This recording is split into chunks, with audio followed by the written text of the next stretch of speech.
What's up, everybody? Welcome to Poker Coaching Study Session. Today, we're going to be looking at some marked hands that we played, starting with 7-deuce suited. How did this happen? How did you play 17? Oh, I didn't. He did. We were going to look at this. We just wanted to look at the difference between the way Peak analyzes this hand and the way GTO Wizard does. So here's what the actual hands were. We can show this for this. So Okay. this guy opens his ace-5 here, suited, perfectly fine. King, queen defends. And now the sort of question is, what should ace-5 do here after the check? Simple strategy says that this is a marginally made hand, and he should check it behind. It's also the best hand right now most of the time, and incredibly vulnerable and won't be in a minute. So those are the two things that compete. This particular guy bet big, which I think is not a solver approved thing because there is a straight out there already. And so with a locked up equity board, I don't think you get to bet big, but I'm not sure. So he bets and the king queen folds. So that's the whole hand. And I marked it because I wanted to look at with you guys these And two. compare and contrast. Yeah. So It's a good idea. It'll be interesting. so here we go. Let me close it Also, down. like a pretty basic spot where it's like we have a marginal hand on a board that ultimately isn't good for our range, but we have a marginal hand and backdoor equity. Yeah, it's an interesting spot. Yeah. Yeah. So that's what interested me about it. All right. So Peak is going to use 3 big blind opens and is chippy V. So there's no rake being considered. So that's one of the differences. Peak says cash. Here we go. Cash 100. And this is 1, 2, 3, 1, 2, 3, 4. So that UTG plus 1. UTG plus 1 is the raise. Okay. And UTG plus 1, of course, has ace-5 suited in it, no question. And we jump all the way to the big blind. You're telling Bad face. sad face. Let me try that again. Oh, it's because I didn't get my raise in. There's my raise. Now we go all the way to big blind. Now we Okay. go. And king queen offsuit can defend and actually folds a little bit. So he defends, and we get the flop of 4 of clubs, 8 of spades, 5 of diamonds. 4 of clubs, 8 of spades, 5 of diamonds. And Peak has us as the big blind check. Can I just make a comment here? Yeah. So because Peak never donks this board, Right. we're going to see drastically different strats, I think, because I think GTO Wizard is going to have some donks for a big blind hand.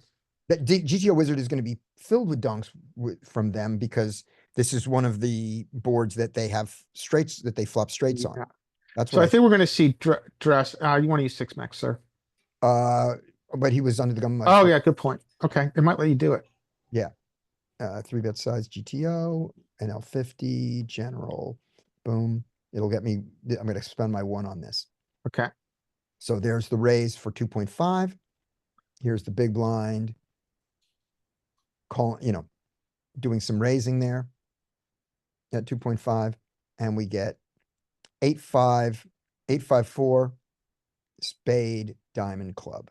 Yeah, I think there's going to be really different strats because It's going to be drastic. once you take away the ability to donk from the strategy, it's going to affect. Yeah. Look at that. Look at that. How huge that difference is. So that was so this is going to dramatically affect strat that we see. Yeah. So because go ahead. Sorry. Go ahead. Yeah. Yep. Exactly. Yeah, it's just going to be dramatic differently. Yep. I've already made my point. Yes. So in this case, in both cases, he checks and he checks. And now we want to look at, this is the amazing thing. This was the thing in. So when you take away the ability for big blind to donk a flop where it's got none advantage. Yeah. It imposition is going to check its range dramatically. Yeah. That's really interesting to me there. Yeah. And so now what we see with GTO Wizard is that it feels it's got the ability to bet because, well, I mean, it's kind of weird though, because big blind's donking range, right? Here, The I big mean, there's blinds, no checks there are essentially. checks. 11%. Okay. It gets here, but every hand in big blind's range bets. Yeah. So that's what's driving this strat. It's Yeah, an interesting. yeah. What we're learning here most about. I mean, so you see this a lot when you. This is a very important lesson for I think for us to take too. Is that if your population doesn't have donks, Mm-hmm. then you want to use a strat more like peaks because peak is playing defensively when out of position does a check with range when it has the nut advantage. Yeah. And I would check this a lot in position playing live. But I would certainly bet. I mean, I would certainly bet all my eights. They're the best hand now most of the time, and they're super vulnerable to the next card. Yeah, I think that's valid. So I Makes would be sense. betting these. So I just, so when I saw this, I thought this was a fascinating strat of basically check. They have big blind checks range, and then you check range. Such a weird thing. Yeah. That was my note on that hand. Artura, can I respond to Artura's comment in chat? Yeah. Yeah. Artura, isn't it out there? I put a invite out on both poker coaching and poker study for you, didn't I? No, sorry, I didn't see it. Maybe something uh lagged or something. Okay, yeah, it's out there, man. Okay, All sorry right, then. no worries. All right, so another hand. It's another hand I marked. I didn't play it. I don't know why I marked it. Obviously, they did something interesting. This is what they did. Limping queens. Oh, this is where the entertainment value comes in. This is Okay. just for entertainment value. The 7 deuce raises from out of position. The queens does not back raise. That's really dumb. There's so much dumbness going on here. Yeah, right. All right, so now is 7-2 gonna is he gonna play the 7 deuce, Nick? He's over. He's over it. We're gonna see. Queens bet. Kings call. Yeah, 7 deuce gets out of there. Check. Bet tiny. Fold. Yeah, that's how not to play queens. So I think if you've got queens, is it 30% of the time you get an overcard? And if you have jacks, half the time an overcard comes? Yeah. If I recall, does that sound right to you, Scotty? I believe it. I haven't worked it out in Does the my numbers sound right? I mean, I Yeah. think that's the case. Yeah. Yeah.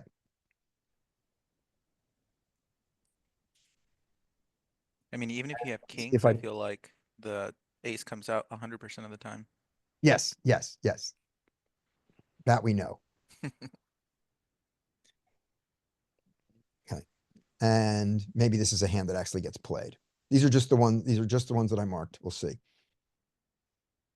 Yeah, okay. So here we have a limper. I'm not a limper, a poster. This guy posts and he then chooses not to bet.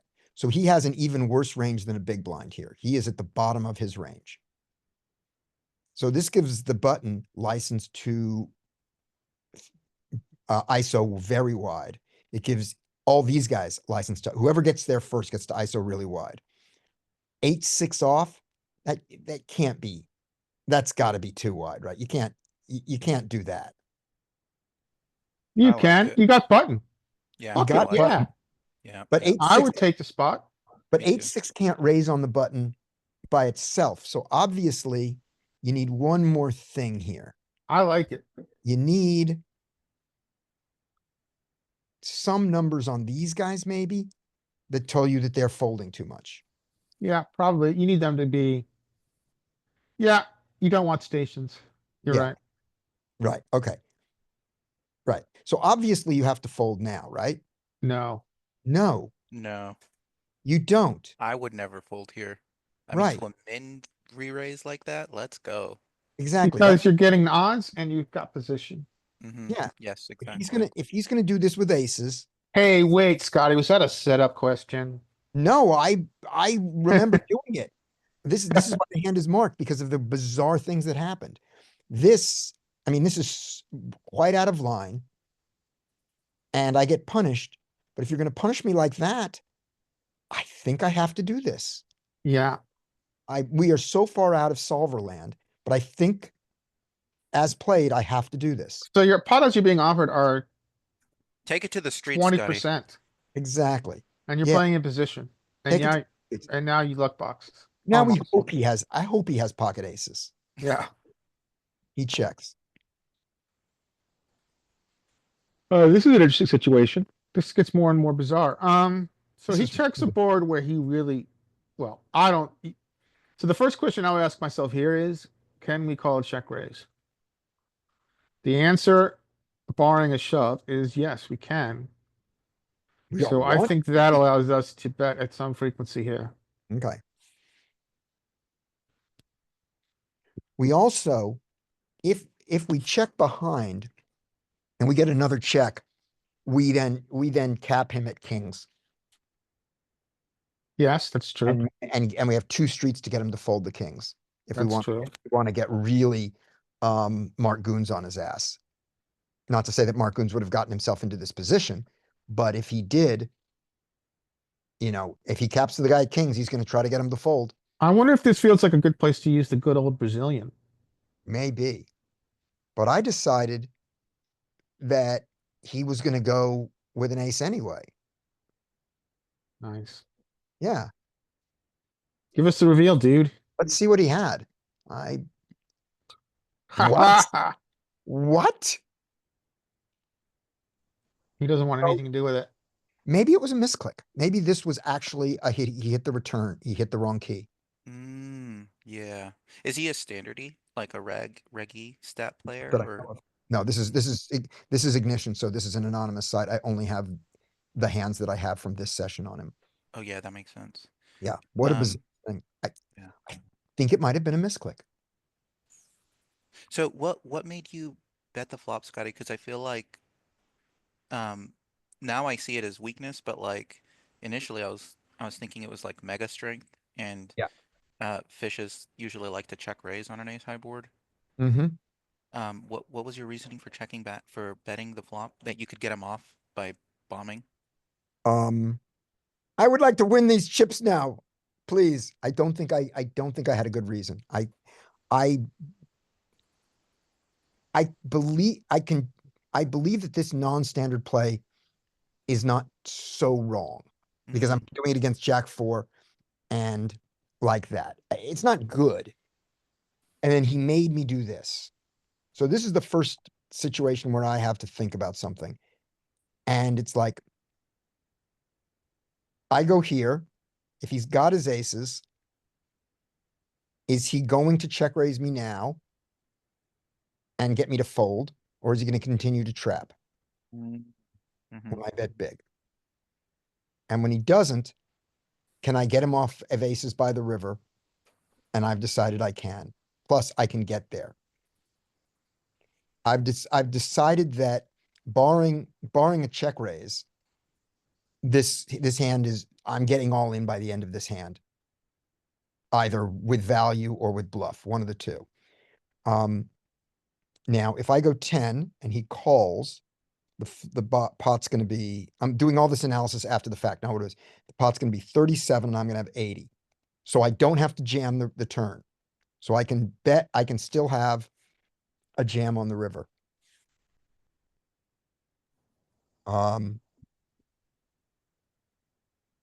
Looking at it now, I kind of like checking back one and seeing what he does on the turn and getting the card. Or if I bet here, do I want to bet small? I probably do. If I'm planning on going for a 3-street bluff, I probably want him to call I don't want him to fold on the turn, on the flop. So I think this is not good play. We cannot put this into a solver. That's damn sure. 8-6 suited on the button. In peak? I don't think so. Yes, we can do this. Button raises. But the big blind's re-raise size is never going to allow me to be there with my eights. Yep, it does. All right, here we go. There, we call. And the flop is ace 7-5, and we just have to not have a suit. Ace 7-5. There we go. And we have got the non-suit of it. Great. He checks. And here we are on the button with our 8-6 suited. Full freak, dude. Not full freak, but close. Nail it. Mhm. Okay. Now size. 6.1 into 24, and I did much more like 14.7 into 24. I did a size much more like this. So, not a mistake. Just not the preferred play. And I think we can all see why betting small here is better, because when he has kings, queens, jacks, it feels so much better to get him to fold now, but there's so much more money available that if we bet small and he calls, Scotty, can you change that 5 to a 9? Because I wonder if that changes when you have two unders to the middle. yes. So let me go back to, so you want to go back to peak Yeah, go back to and you peak. want to look at, oh, did I say 5-7 when it's ace 7-9? It is 7-9. Sorry. That's okay. I I'm just curious because maybe the big bet is even better in that case now. ace 9-7. That's us. He checks 6-8, does it a little less. Having the overcard to the 7 is good, but it still does it.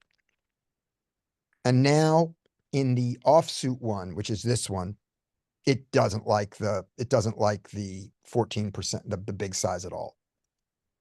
It wants to at least have a backdoor. It wants to at least have a backdoor flush in this situation. When he can have a 9, when he can check back a 9 and my 8 and 6 aren't good. Whereas the other one, he could have had a 7 and my 8 would be good. All right. So let's do it though. Let's bet the bigger size, which is what we did. I have to move you guys out of the way. We bet, and assuming he calls. And we get a blank. Badoogie deuce. And he checks. We do not, then we decide to realize. That makes sense with the 3-bet hand, and he's gonna protect his checking range on an ace-side board. Check. And now deuce of diamonds. And he checks. And we, with our 8-6, we do some bluffing with it, and we also give up. We bluff with the diamond. Help peak GTO, we want hand classes. We want to filter for hand class. So we can go bad hands, marginal hands, good hands. And we don't have that feature. No, Yep. but we can dream, right? Yeah, we can dream. We can ask for it. Okay. There's 3. All right. Larry. All right, you guys want to watch do you guys want to see a funky PLO double or bomb pot, or do you guys want to see a real hand? Real hand. Funky DLO, Dom part at the end. All Well- right. Let's see what I have here. This one looks good. See what I have.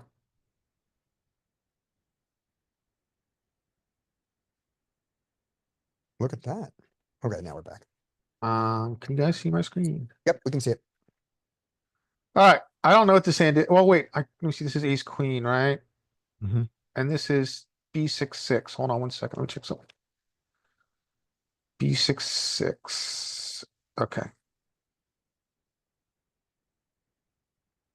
So I looked at this in solver, and it's like this The question is, do I overplay?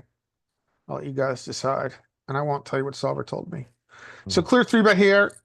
Yep. Against the 3-0.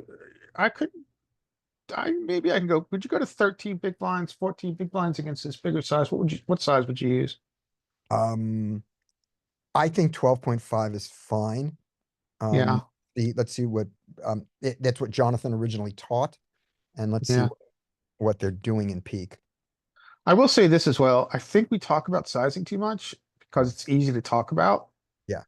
And I think there's other parts of the game where we would benefit more from spending time on than Yeah. niggling sizing questions. But Yeah. of course, I'm going to ask you. Jonathan goes 12 there. Okay. And All right. Pete goes 12 there. Yeah, I think we just spent too much time on sizing. Okay. I think the more interesting question is, I think what we should spend more time on when we're in these sessions is talking about range versus range. So he calls, we get a good flop. Dry texture. I think, okay, well, let's do some range versus range. I think population, I don't have any details on this player. Population will have ace queen at some frequency. But, or I'm sorry, ace king. But I think generally this is a good hand for us, and I think I should bet it. Which I do, and I think this size is fine. On this dry texture, he calls. I think this is somewhat brickish. What kind of his flush draws get there when we use that size? So he does have some flush draws. He probably has some stuff around like King 10 spade. Like he definitely has Jack X spade. But I think we get to bet still. Yep. Yeah, I think. And not a lot of 10-8 spade. Not a lot. No. So no. he didn't get a straight on you here very often. No, it doesn't. Yeah, 10-8 spade is important. Yeah. So I think it's use the size here. So this is where it gets interesting, right? So we've got multiple straights that got here. Still, I mean, the 10-8 was already there. And 10 gets there, which we're not blocking, right?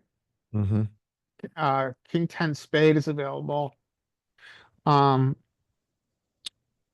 a lot of stuff gets here. The question now becomes, our hand is improved, obviously.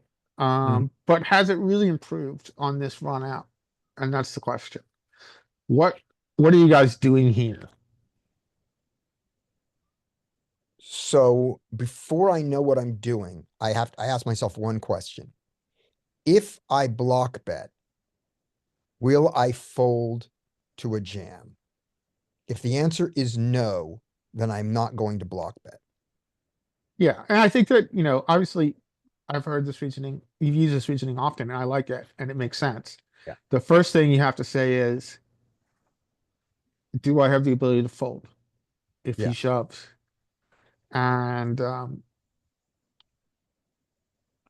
I think yes. I think the answer, I hope, is yes for me here. Okay. I think that when you let's look at what his continue range is. Remember, I'm not saying if you check and he bets. I'm saying if you block bet here, and so your block bet size is going to be, like, let's give you a 25% block bet. Yeah. What would that be, like 15? Yeah, so it's 80 in there, so 20, 20%, 25% is 20. So basically you bet 20. You bet 20 and you've got 30 behind. He's got 30 also. So you bet 20 and he jams for 30. Are you going to fold ace queen for 30 more in a pot that's going to be 110 and he makes it 140?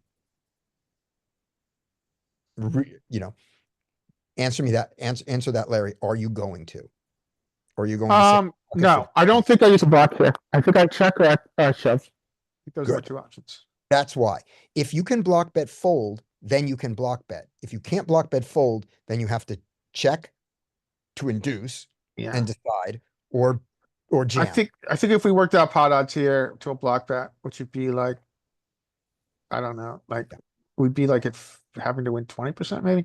Yeah. I don't think that I would do that. I'm not going to put, I think a block bet is too awkward a sizing here. Right. So with this SPR, so I think it's a check or a shove. Right. I don't Um, mind. I don't mind the block bet, but I would probably go smaller than 25. Well, I'd probably go like 8 or something. Okay, 8 or so like 10. 10%.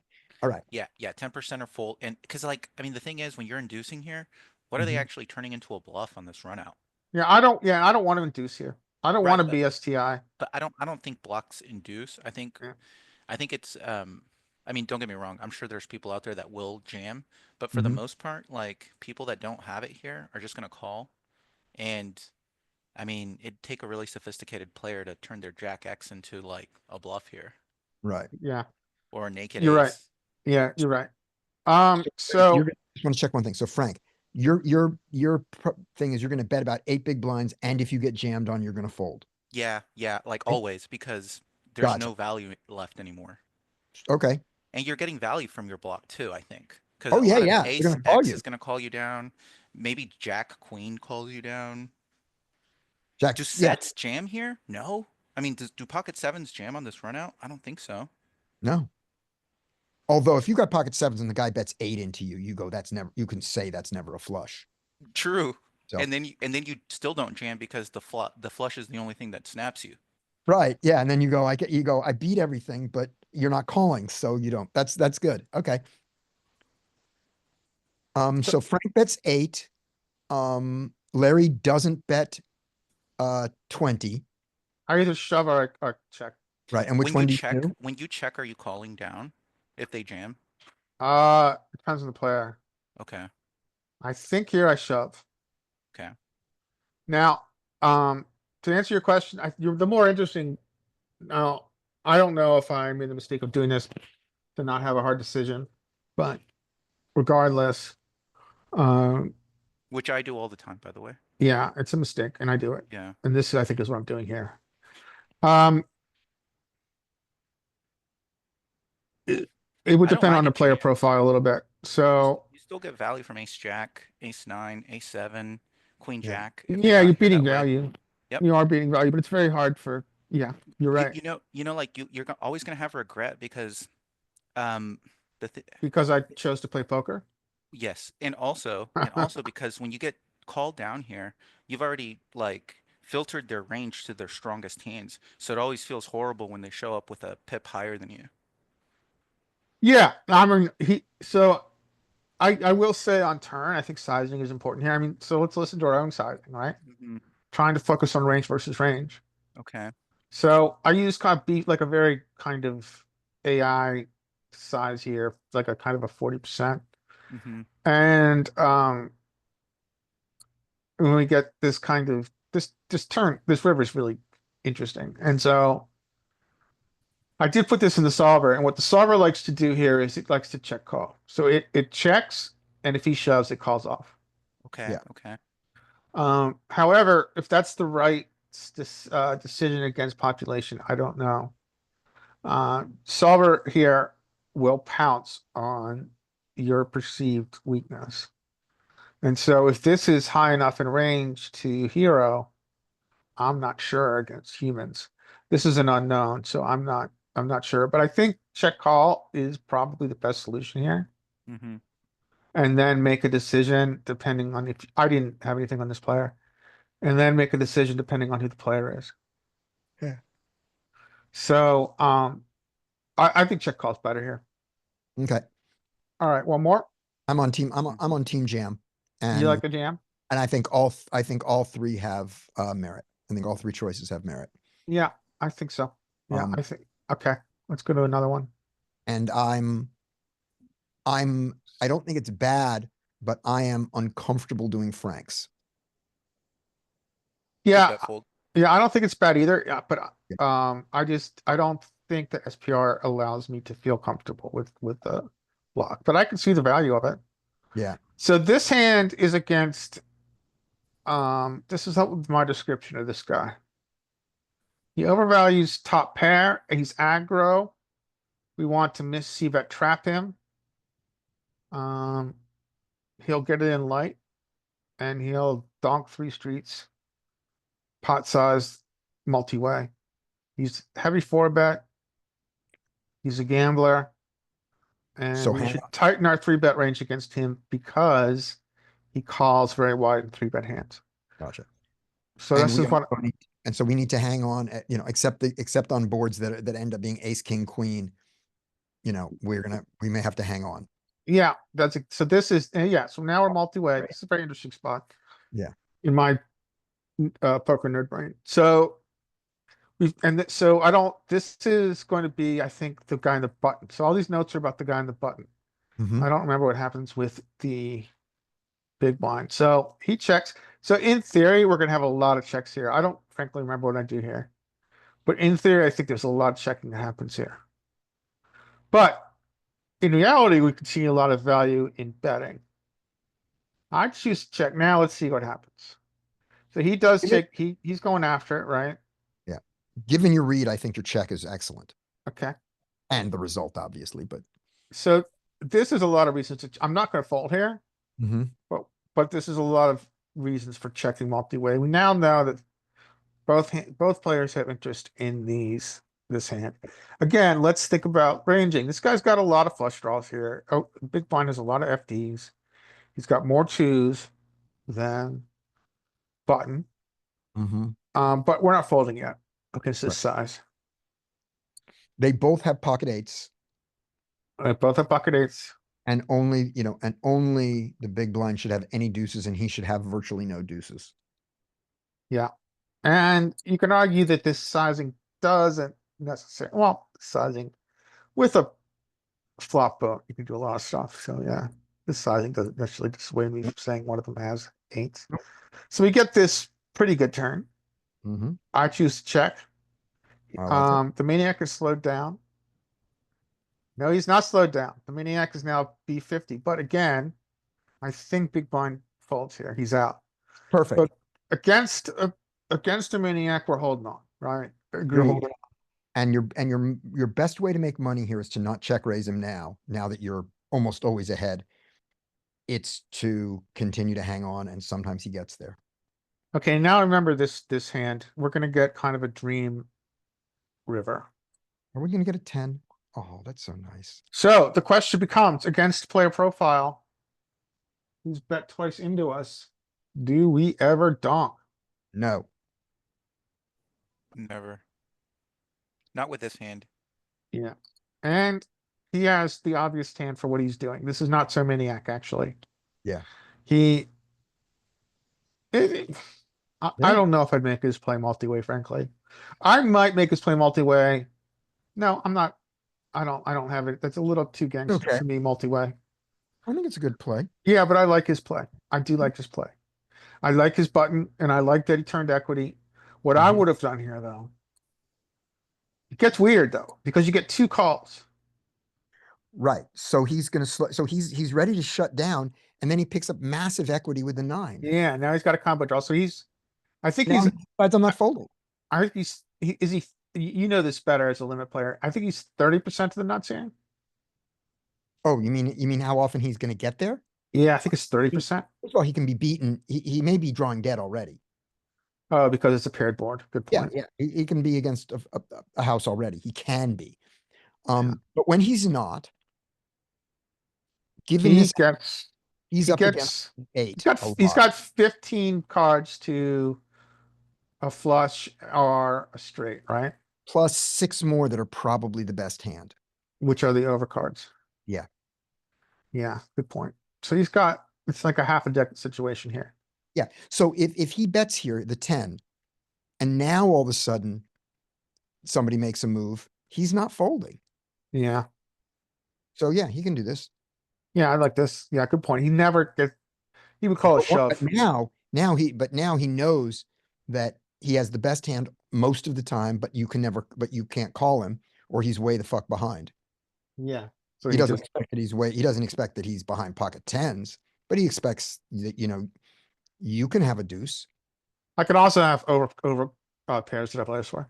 I'm Yeah. uncapped, he's capped. I've got aces, kings, and queens. Yeah. Jack. Yeah. He's happy to show this down now. Yeah. So that was an interesting hand. I have one more against. Let me see what this. So this was 8-3A. Alright, note on this guy. Again, another miss c-bet trap him. He will triple. He has an overbet in his arsenal with top pair and draw. He's trappy. Maybe good, I say. Mhm. And yeah, he is good. He likes to, and he will often check raise with marginal hands. I mean, point to me which guy this is we're talking about. This is gonna be, 5-5, 5-3, I think. Thank you. Okay. Okay, so we've got notes. This guy's a pretty good player. Hmm. I don't know what I do here. What would you guys do? I bet.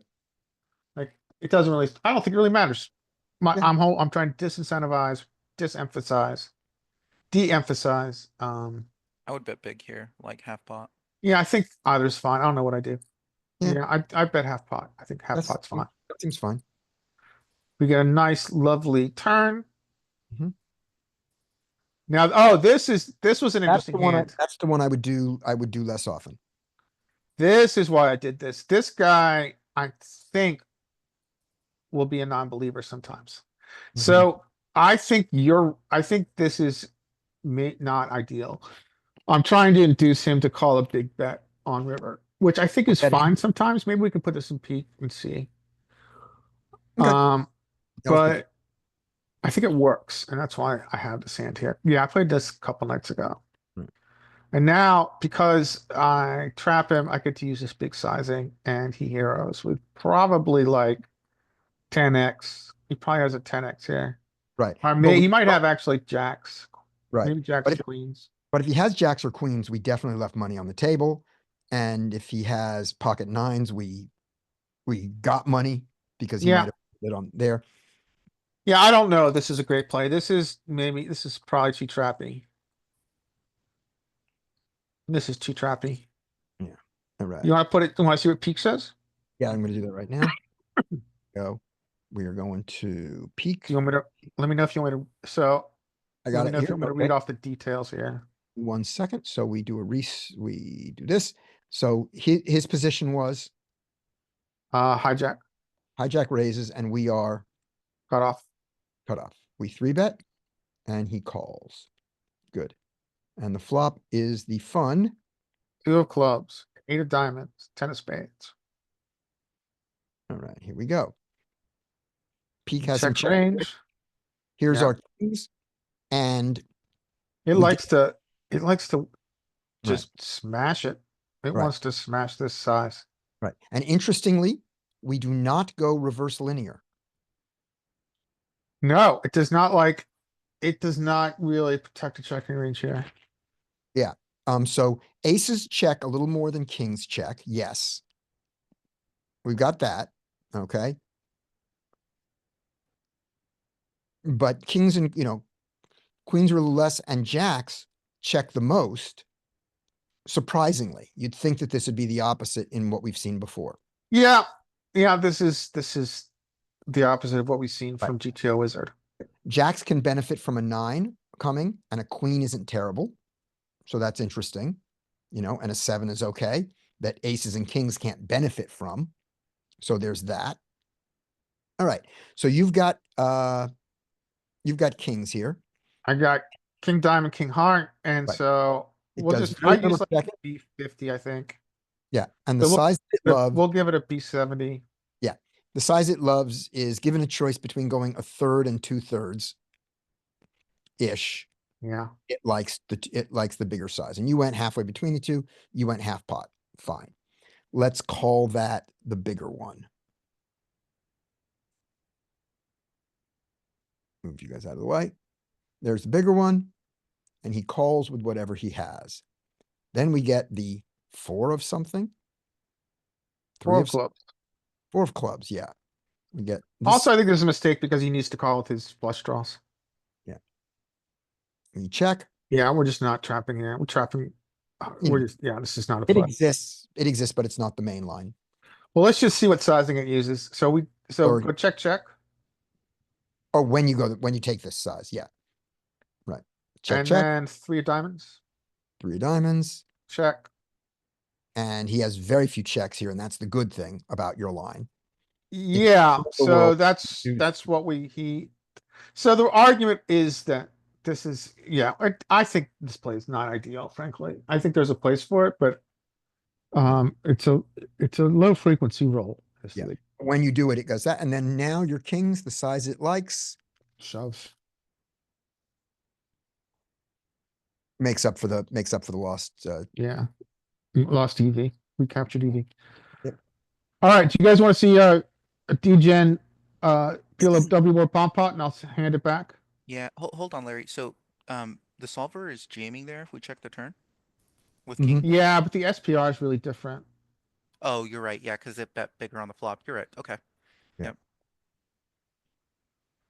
So But its jam is still, it's still jamming 85 into 50. yeah, it's Yeah. still an overbet. It's an overbet. I could have jammed there. Yeah. I maybe could have jammed, but he I never would have thought of jamming there, but I like it. he he took a long time, so it makes sense. All right. He took a long time and finally called, so he Yeah. probably had 10x or jacks. All right, just for fun. So here in Texas, where I play live, we play a lot of PLO double or bomb pots. It ends up being about 30 to 40% of the time you're playing, so it's very important to play them. I found a club on Club GG where I can play them for real money. Okay. And it's super fucking G-Gen, frankly. Yeah. So But you you put $1.50 in each hand. Everybody puts $1.50 in. Mm-hmm. And so that works out to $12 in the middle at the beginning. And it's 8-handed. And I do it mainly because I'm getting practice for playing live. Right. And this is all PLO double or bomb pot. So it's a lot different than playing live because playing live, really Learning what this game comes down to is extracting value from no limit hold'em players who are not adjusting their value thresholds. Right. So we do not flop anything. We're in early position. Theory is that you check range, early position. We flopped the world. Yeah, oh, I'm sorry. We flopped a straight, but as we And two know pair is in the great. world of, yeah, we flop a straight and 2 pair, but we know in the world of PLO, this is not that, even though it's rainbow, it's very susceptible. It's not the nuts. Yeah, it's nuts now, but it's not gonna be the No, nuts. it's not the nuts now. Somebody out there has 4-6. Oh, 6-4. Yeah, you're right. Right. Not a lot of them because we can see two Yeah. already, but they all have, they don't have to be suited to have 4-6. Yeah, yeah. So you're right. So here on turn, we're not gonna bet. And that got worse. But what I got caught up in here, which was a mistake, is I caught up in blockers.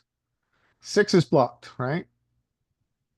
Someone certainly could have 7-4. 7 is blocked. 4 is blocked. I blocked before. A lot of blockers. Yeah, that's not enough though, because they have every combo that exists. Exactly. Like, yes, There's no this pre-flop way. filtering in these. There's no pre-flop filtering, and they all have 4 cards. So here we get a pot size bet, a second Mhm. pot size bet. We're drawing to 4 outs on a boat on bottom, but Mhm. it's not necessarily going to be the best boat. There's other better boats. There's only one combo of kings. You can't raise, that's for sure. I cannot raise. I really, frankly, should fold here, which seems crazy, but I didn't, but it's a fold. Yeah. So this is a mistake. I do not have the nuts on the bottom anymore. What happened, what my mistake was here, I said, I'm drawing to a boat, Mhm. but I'm drawing fucking thin. I'm drawing to 4 cards. And the mistake I made up here is that I got a little bit too enamored with blocker properties here. Yeah.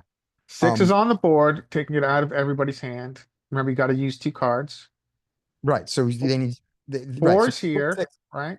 the And I have a 4-6 still 4. beat the 4-6 still beats you, Yeah, and the 4-7 crushes you.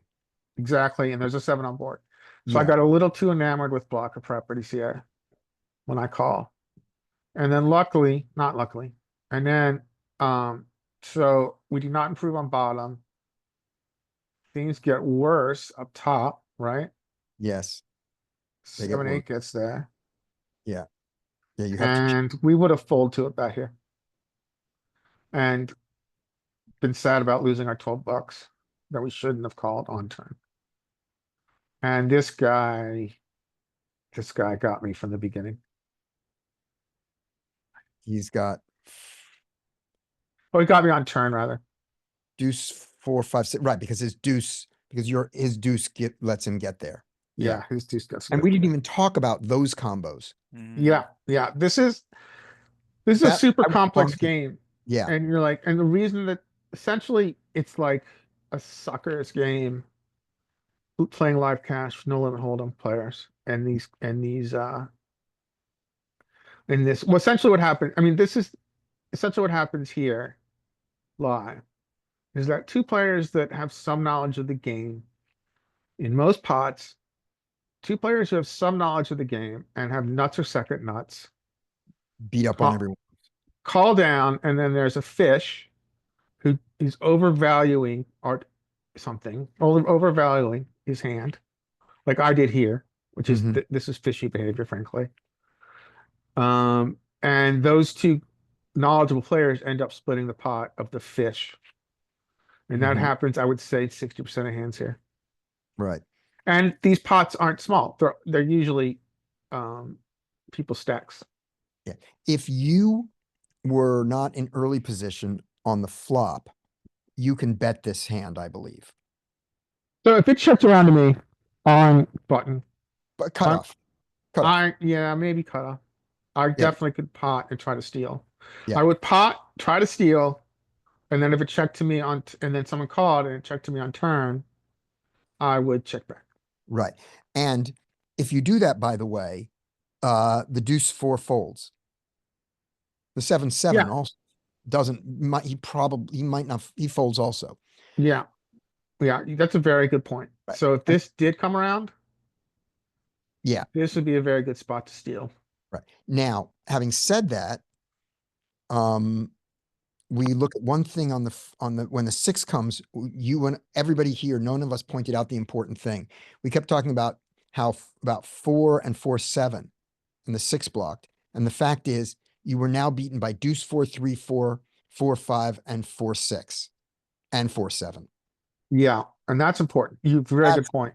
a lot of hands that beat you. Yes, there are only 2 more 4s out there, but It's that just a shit ton of hands when everybody has it's on everything. hands if someone has a 4. And so that Everybody got to and everyone got to the turn. There was no bet. say it again, we didn't hear you. So yeah, you have a good point. And so I'm very new to PLO. I've just been playing it since I had to when I started playing live. And the fact that their cards could essentially overlay on board cards is a concept that's important to think about in PLO. And so yeah, straights are just a highly overvalued hand in PLO, and that's exactly what I did here is overvalued it. All right, that's it for me. Who else has hands? I got 2 hands. Go. I have to step away, but go for it, Skate. No, I mean, I'm saying I have 2 hands. Get it? All right. I don't have actual hands, but I have 2 hands. I have 2 actual hands. I don't actually have hands. Okay. I'm very slow today. No But worries. your 2 hands aren't going to really help us learn about poker, are they? No, they just help me. Maybe if you tell us a Just like- fun little anecdote about playing live poker, has anybody ever seen anybody collapse at the poker table? I have. Nope. An incredibly drunk man after a UT game here in Austin. So he'd probably been drinking since like 10 o'clock in the morning. Came to the game and in the middle of a hand, he just like slumped over. Passed out. He just passed out at the table. Luckily he came to. But I will say This is a very small club I play in. I will say that I was so freaked out by it. I went out and ordered a Narcan delivery system and Wow. gave it to the owner as a present the next time I played. And I said, please keep this around for the next time someone collapses. Because it was scary. Luckily, he came back quite quickly, but The thing Wow. about that, I believe, is that they probably would still have to wait for the medical personnel to arrive, because if they give something to someone without knowing the reaction, like I don't, if Narcan has any yeah, I allergic don't know, but reactions, I don't know about Hello, that. I'm back. All they're right. liable. Yep. But Yeah, I don't know about that stuff. We're talking about Narcan. You missed a really good story. There we go.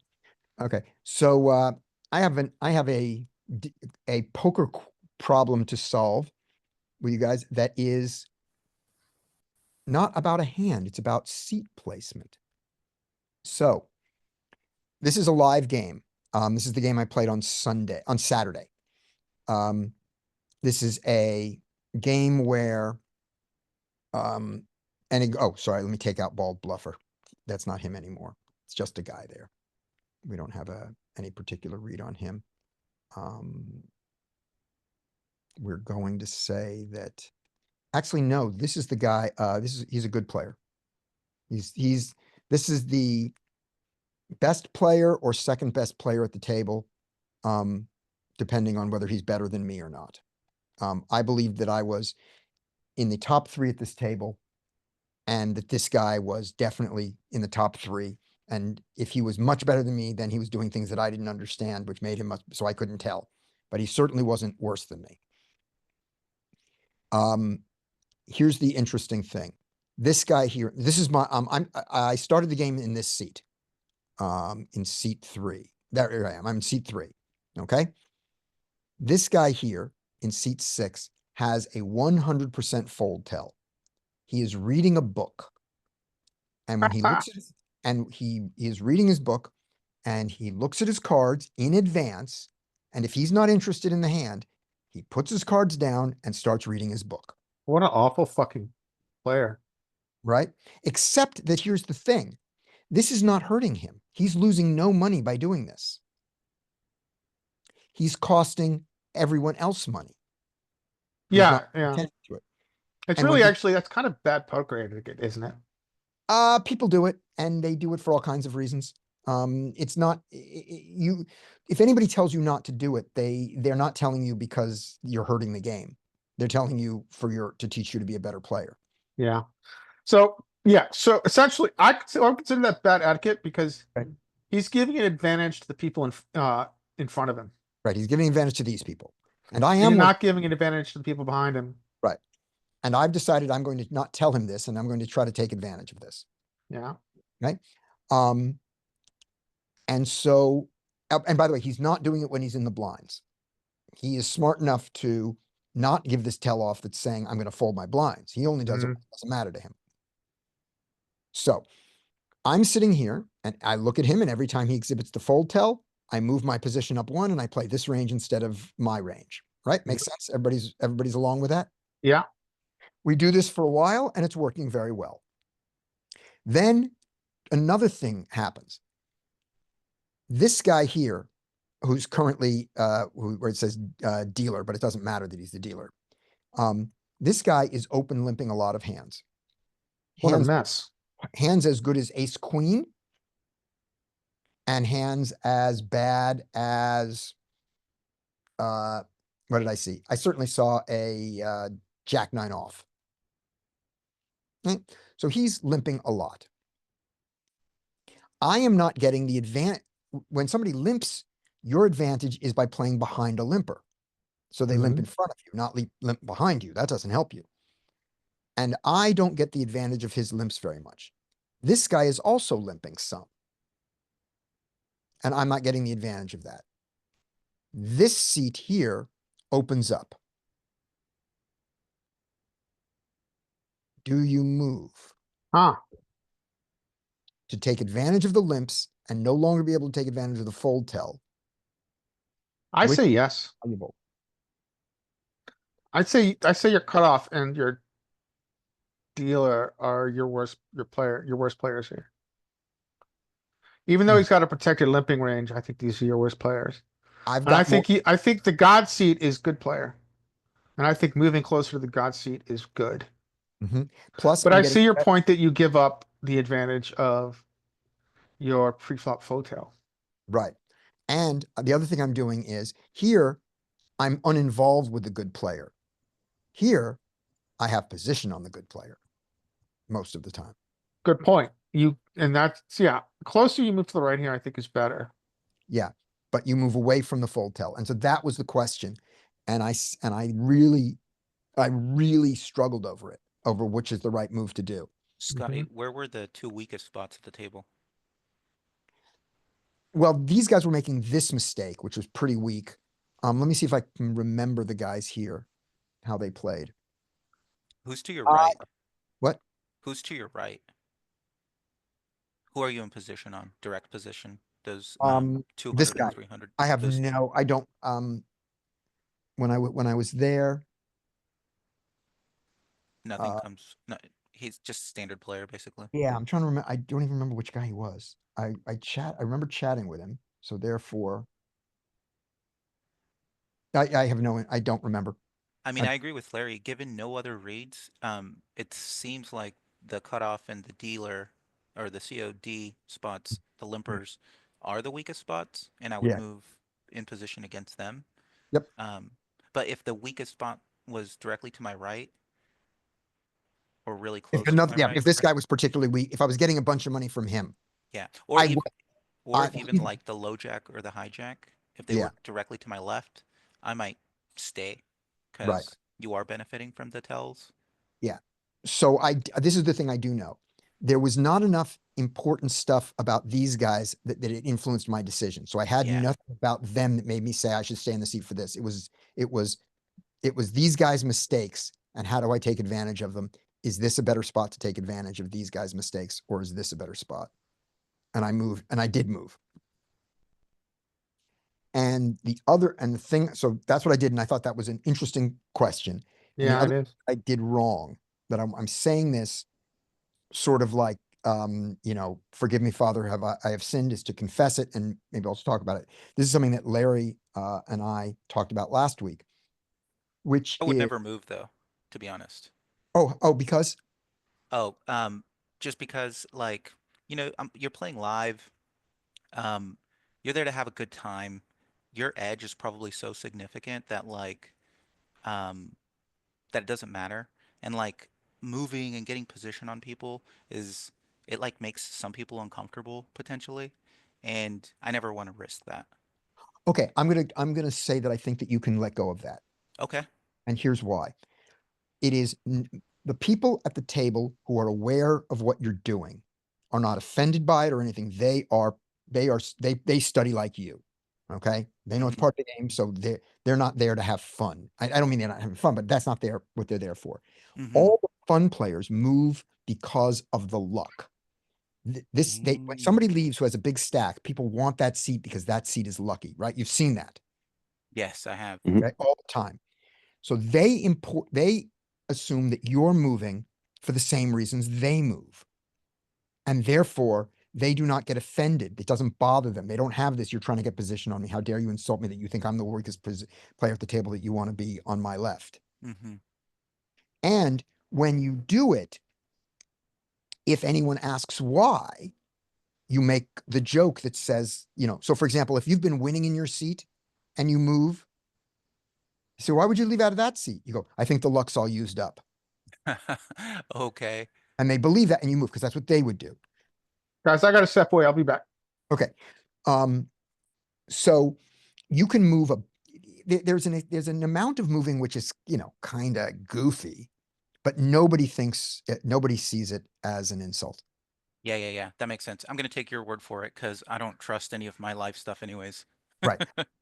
You're gonna find there's gonna be somebody at the table who, if they were being honest with you, you could meet with them afterwards and they would say, why'd you move? I thought the guy to your left was weaker and now you moved over to here. What was that about? And you go, well, actually, I Mm, saw this. But you're not trying to do that with anyone at your table. You're trying to talk to us like that and not them like that. gotcha. Okay. Yeah, totally makes sense. Exactly. Now, this is the thing that I was confessing to, which is the mistake I made with this is it's obvious that I like to talk about poker. That's why I'm here. That's why I do this for 6 hours a week with you guys. And at the table, when I'm there, I would like it also, and I have to not do it. I have to not treat any of them like they're part of my poker study group. Makes Yeah, I sense? completely agree with Right. you. And that's not always easy for me. And the mistake I made was I made a joke when a certain guy left, and somebody at the table said, "Why are you leaving?" Maybe he won a big pot or whatever. It was kind of joke. They said, "Why are you leaving?" And I said, "I think it's the guy in seat 3, the other player who is maybe the best player at the table, his name is Sam." Okay. And I said as a joke, "I think it's something Sam said." Right? Just a joke. Sam then offered somebody else at the table a bet saying, "I don't think that's why it was. I'll give you 2-to-1 odds that's not why he left." Right. So they're just joking about this. And the guy doesn't take the bet and all like that, and going on. When I move to there, I think of saying, "I'll give you 10-to-1 that you don't know why I moved," to Sam, because Sam's the one guy who knows that I'm moving for a reason. That it's not a luck thing. Mm-hmm. And by doing that, I'm bringing Sam into my thought process because I have to answer the question. It's like, we're going to make this bet and I'm going to write down why I did it. You're going to tell me. And if it matches or close enough, you win 10-to-1. And if wrong, you pay me. Right. But by doing this, I'm going to be giving information about my thought process, information that he has. He knows how these guys are playing. And I shouldn't do that. I should do that with you guys the next day. I have to not. I don't mean I can't be friends with people. I have to not be poker friends with people I'm playing against. I can be sports friends with them. I can be chatting there, but I should not be talking about poker strategy in that casino ever. And I have to train myself not to, because it's counterintuitive for me. And it's also, Larry makes this mistake also live. Yeah, Yeah. it's tough because it's fun to talk poker. It's fun to talk poker. And that's what you do here. And we have to, the good players will know that you're good. But if we ever remember the movie, Are we talking about strat at the table? yeah, because I kind of did it with a guy, and Yeah, yeah, we talked about that. I've got to shut my mouth. and so I'm saying it here to force myself to confess so I don't do it again. But I think it was I forgot. It's a Paul Newman pool movie where they're all hustling each other, and you never know how you know the guy's good, but you never know how good. That is a really good movie. And- They have the poker scene, and he pretends he's drunk on the train. Yeah. What movie is this? No, Is that's this that's the Sting. Cincinnati Kid? That's the Sting. Yeah. Oh, you're talking about a different movie. Oh, okay. Yeah, I'm talking about a pool movie, but it doesn't matter. Okay. The Color of Money. That's the movie I'm talking about. Mm. But Oh, we're okay. going back to hands. But that's the thing, which is even against the players who are in the casino, who are good players, and you know they're good, and they know you're good, there is no reason for them to know how good you are or aren't, other than your play. You don't need to ever talk about why with why you're going to call when you have an underpair. You're going to fold when you don't have the suit of the flush draw, but when you have the suit of the flush draw, you'll consider calling.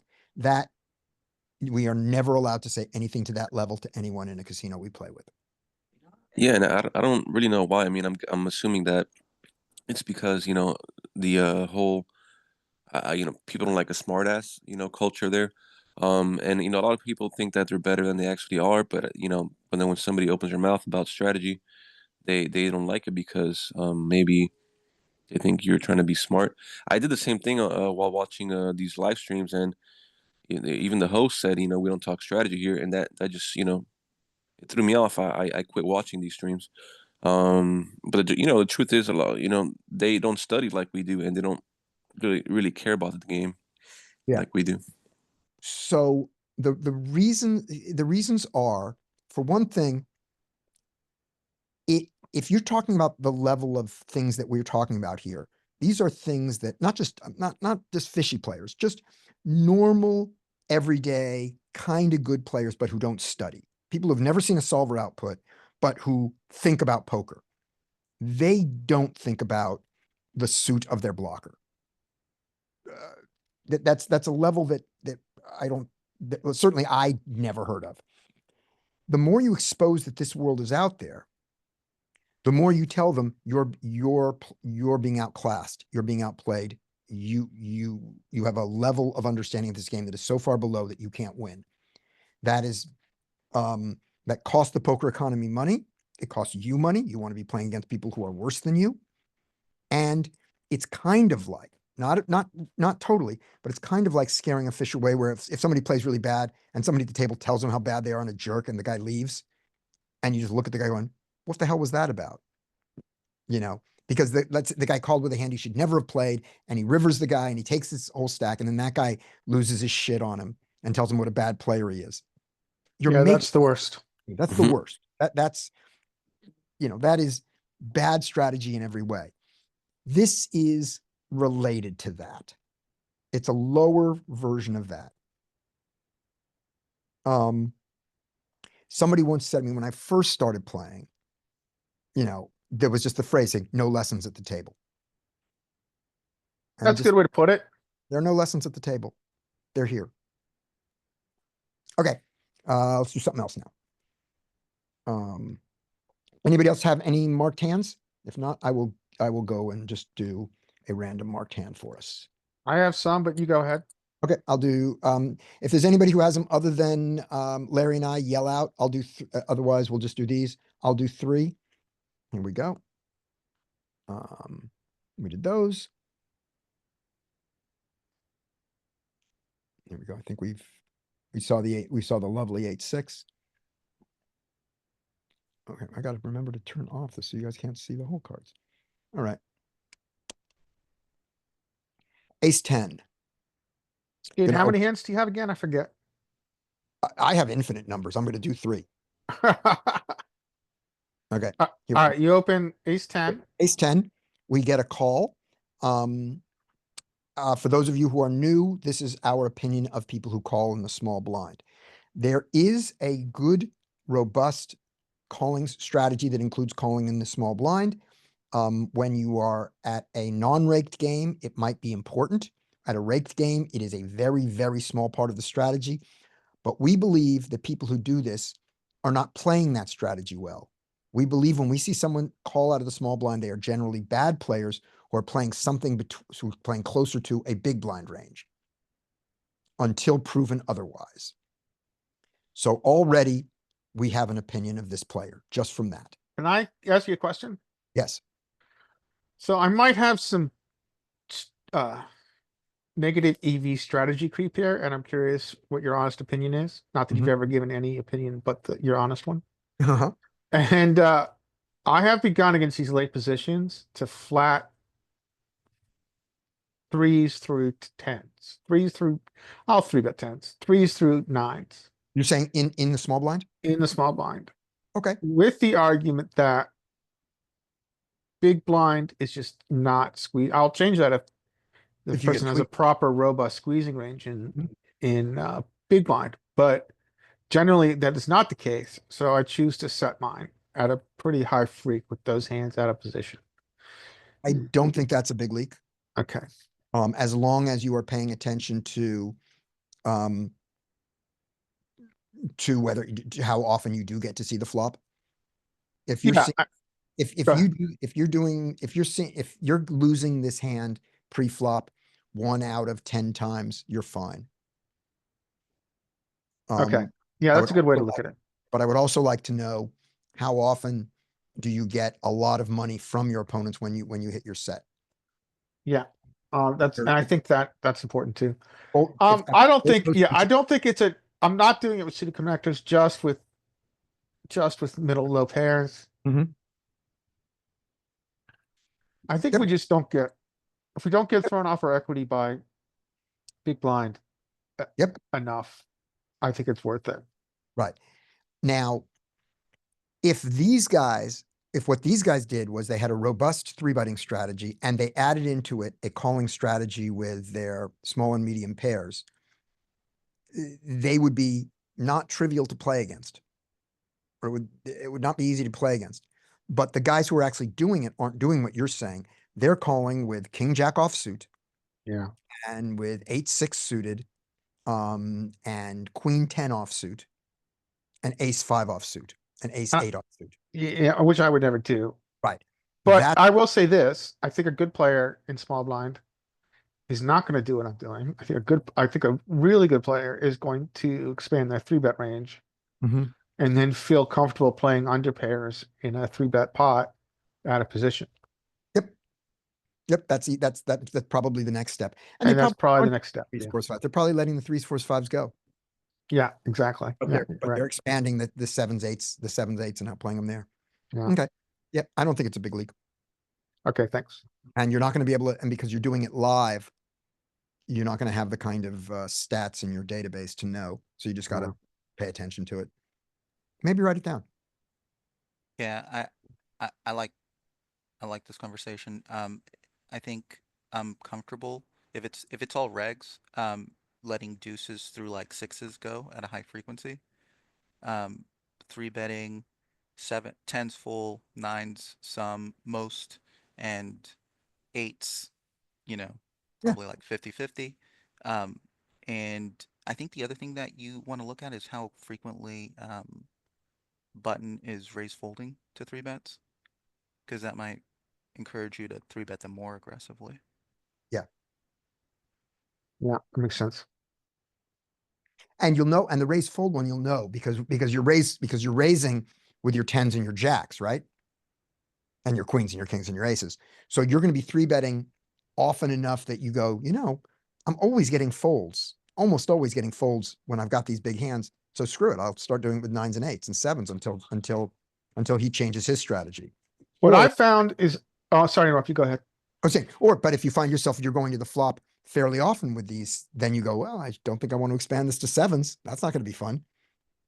So live, my Trans- three bet range has become quite linear Mhm. because these guys want to see flops. And so your three bet bluffs just I'm finding are not getting through Okay. Well, then significantly in my live game. I'm curious if you see that to be different in your live game. my three bets I get my three bets get through a lot. Okay, maybe I'll go back to the drawing board on that one.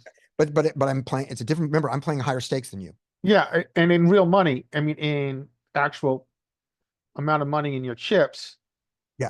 it does affect people's behavior. Yeah, it does. Scotty, Um, you're playing deep, right? When you're playing live, and Yeah. players are usually pretty standard in three bet pots. Say that again. The last sentence. When you're playing like regs live for Mhm. 200 big blinds deep, do they have pretty standard ranges in three bet pots? I don't know. I don't see their cards enough. Okay, but you feel like they fold frequently to three bets? I have found the ace five suited three bet is effective, but I also three bet large. I don't mean super large, but if I'm in the small blind and they go to 30, Mm-hmm.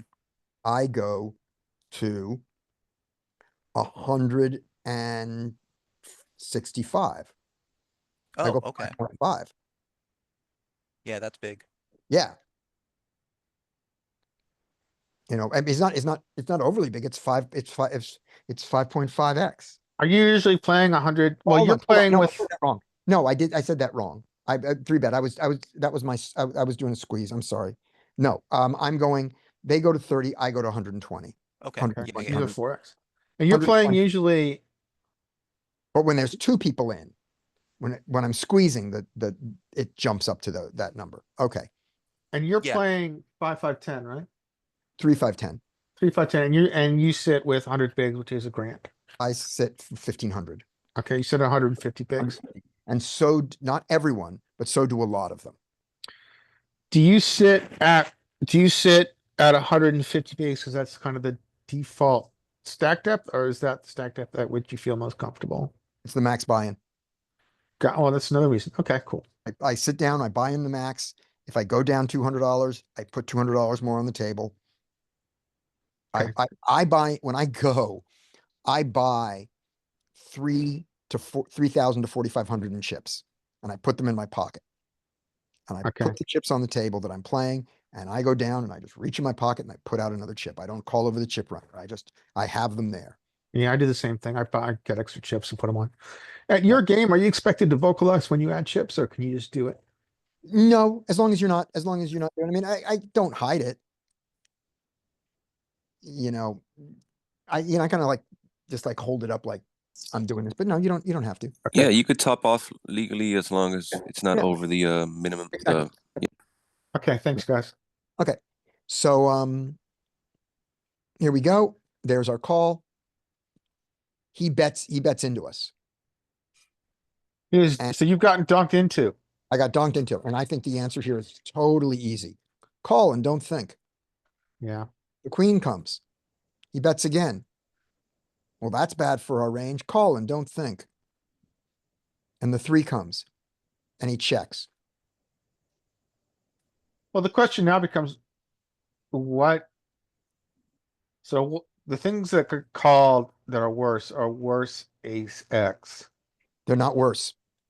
Oh, because you're chopping. We chop. Mhm. Okay. I mean, to me, I just always check here, to be honest. Mm-hmm. I don't even think about it. Like, I Okay. don't think about the call on the flop and the turn. I'm never going to Right. make him fold a weaker ace here. Right, because there are no weak races. Exactly. Yeah. So so here's the thing that's worth learning, Frank. And I don't know that you want to make this adjustment in game, but in solver land, when the solver is faced with a highly chopped situation, it tries to get the other guy off the chop with a pot-sized bet. Ugh. I mean, on certain boards I like that, but here Yeah. if I get check jammed, I'm puking. Yep, you are. Um, And I mean, he could also have a straight that check calls. he can. He can have picked up a straight here, but he doesn't have a straight. Right. And actually, As um, played, as played, he doesn't have a straight. yeah, I agree. Yeah, But he could have a king, he could have a king. He could have a like bad a king. lot. He could have a Yeah, lot of and kings. you have an eight, right? And I'm not saying you Well, you should. could have 1 or 2 kings. Yeah, and I'm not saying you should do this. Yeah. I'm saying that and I don't even know that the solver does this in this situation. And we can't get it in peak because peak has no doesn't allow any bets out of position here. So we can't analyze this in peak to see whether it likes this on the river. But when there are straights on the board and flushes on the board, like if Broadway is on the board, not Broadway, that's silly. If the board is 9-10 Jack Queen King and you don't have an ace and the guy checks to you, the solver does a lot of bluffing Mm-hmm. Mm-hmm. with its King Queen that got there saying, we're chopping like that. So having said that, he folds. And what does he fold? What does he fold? Oh, come Nice. on. Great bet. Yeah. That's crazy. I will say this is why you never donk, right? He set himself up for failure here because He plays this the other way, and I don't do this on the river under any circumstances. yeah, the what happens with donkers what they're not thinking about is that they now have to act first. And Mhm. when acting first, they're gonna in some ways sizing tell the value of their hand, which is exactly what happened here. Yeah. Yep. So that's what the solver does. Doesn't always work. Sometimes you're wrong, but that's why WP, sir. I would have never, right. And I would have, 2 months ago, 3 months ago, I would never have made this bet. I would have simply said, I split with all the other aces. Mm-hmm. So why am I bothering? And I lose to all the kings, even the bad kings. There's no money to be gotten here. Check, check. But Yeah, I agree with skate or die that you're repping a king so much there. I am.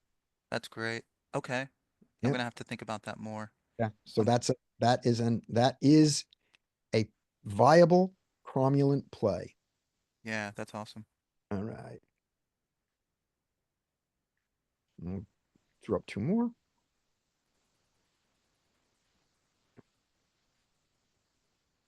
Okay, everybody close your eyes for just a second. Alright, While I turn off the thing so you don't get to see their hands. Okay, there we go. All right, here's our two more hands. Hey, we got aces. We like aces. We raise aces, and why are we raising to 3 instead of 2.5? Either we've seen people calling this larger sizing here, or we just sat down at the table with me. I think it's got to be that we've seen this guy calling larger sizes. Okay. Well, that's not great. no, Um, but good for your range. Yep. Mhm. So check, bet, not raise, right? I don't think we need to raise on this texture. Yeah, I Yep. don't think we're confident It's that we have, hard to get called by, well, yeah. I think Yeah. we need to get called by worse, but I think it's too dangerous a texture. right. And It's he just bet big bet. big, and he bet big, which pushes our sizing down. Yep. Yeah. Listen to sizing. Yeah. So so this one's worth peeking. Okay. If we're gonna call, we'd rather, I think I'm gonna correct myself. I would think that in our decision to call or raise, if the suit matters, we raise more often against the big size when we have the heart. And against a small size, maybe that reverses, but we call. 3, check. He bets big, We're not folding. not folding. We'd like to not get all in with this hand, but we're perfectly willing to lose some money. Interesting. Check. Mm. Now, Now I mix here. I'm so stuck with how to play here. Yeah, it's a tough one. It's a scare card for villains range too, It's just, especially if they've have 2 pair Yeah. or top pair. right. I The think, only I sorry. think oh no, it's all right. I think the solver, when it's facing this kind of betting pattern, Mhm. I don't think it's gonna have donks. Yeah. We know Peak's not gonna have donks. All right. So ignoring the solver for a second, let's Yeah. play the real world against the guy who here bets big, basically bets 60, 2/3 Yeah. here.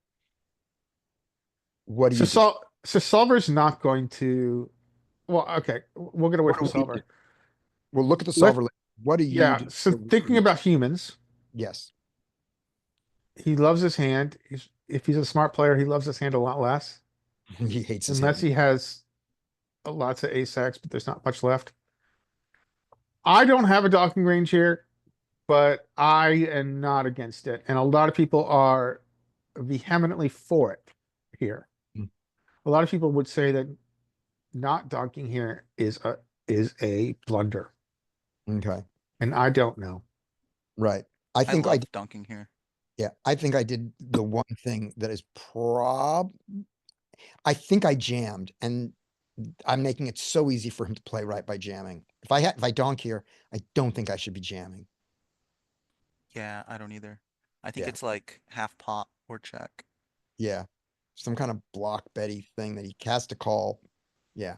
Oh no, I bet pot. Okay, I don't hate Oh, this. pot's fine. Yeah. Oh, yeah, I don't hate it. He folds. And he folds, by the way, something real. 2 pair. Pair. I knew. I was gonna say I put him on king jack. Do you Yeah, think good he job. calls a half pot bet on the river? Kinda has to if I have any bluffs at all. Right. And you probably would have some bluffs with the hearts out there. Yeah, but I never bet a worse 2 pair. Like, let's say I could have queen jack, right? I could have queen jack of hearts and play this way. That makes total sense. Do you play queen king that way? Queen king beats him. I'm saying Right. I never bet. First of all, I don't think I bet anything on the river that isn't an ace. I don't think I have I think you can block bet range on the river, and you Okay. can put everything into that sizing. yeah, King that- queen, king 10, everything like. Yeah. Ace Alright. king maybe. I Right. don't know. Peak is gonna let us do this. Thank you, Peak. we are cutoff hijack. Cutoff raises, sorry, Do you ever hijack. play sets that way on that flop? Check call, check call. Yeah, I'm gonna check raise a set. especially on the turn, right? Yeah, I will have check raised at some point with a set, even though there's a straight out there. So the best hand for value is like pocket queens that gets there on the river. Yeah, That's not a set. That's not a straight, I mean. right, yeah. So with pocket queens on the river, am I gonna donk pocket queens in the river? No, I'm not, because he has aces in his range. I don't mean Yeah. pocket.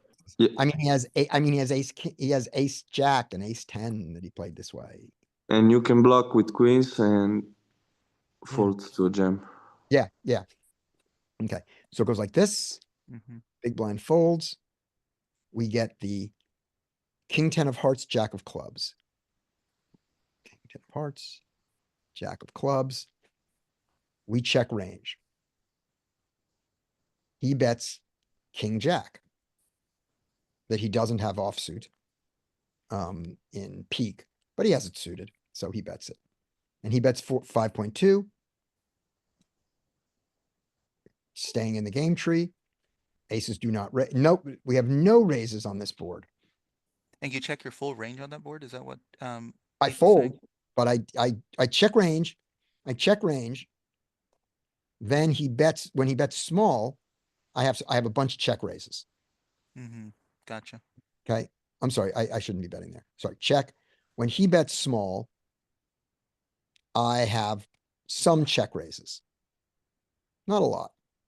When he bets big, I have virtually no check raises. Mm-hmm. And I think we've seen this pattern last time, Yeah. not yesterday, but last week. Yeah. Here we have, 2% check raises, not a lot, but it just goes down to nothing. So I call. We get the blank of diamonds.